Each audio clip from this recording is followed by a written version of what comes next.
کیا گھر میں پالتو پرندہ رکھنا جائز ہے؟ جی جائز ہے۔ کیا لڑکی برتن دھونے یا کپڑے دھونے سے انکار کر سکتی ہے؟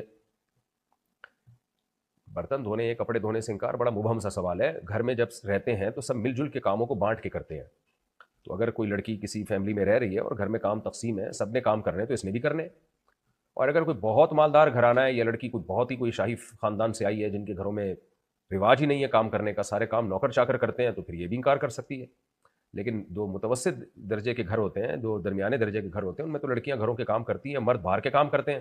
تو جیسے مرد باہر کے کاموں کا انکار نہیں کر سکتا، تو لڑکی گھر کے کاموں کا انکار نہیں کر سکتی۔ شوہر بیوی کو پردہ کرانے پر مجبور کر سکتا ہے؟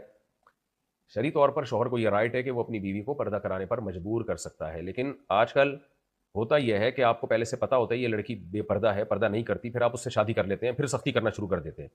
تو اس کو پھر یہ اعتراض ہوتا ہے کہ اگر آپ نے پردہ ہی کرانا تھا تو آپ پہلے بتا دیتے مجھے، یا پردہ دار عورت تلاش کر لیتے۔ تو اس سختی کا فائدے کے بجائے الٹا نقصان ہوتا ہے۔ تو اس لیے اگر پہلے سے آپ، شریعت کا حکم یہ ہے کہ باپردہ عورت تلاش کریں نکاح کے لیے آپ، اور اگر باپردہ سے شادی نہیں کی ہے تو اب آپ سختی کریں گے تو فائدہ نہیں ہوگا اس کا، تو اس میں سختی نہیں کرنی چاہیے، اس میں محبت سے سمجھانا چاہیے، تبلیغ کرنی چاہیے۔ کیا پڑوسی کے درخت کا پھل بغیر اجازت لینا جائز ہے؟ کسی کی بھی چیز بغیر اجازت کے جائز نہیں ہے، پڑوسیوں سے اجازت لے لیں کہ آپ کی شاخیں ہمارے گھر کو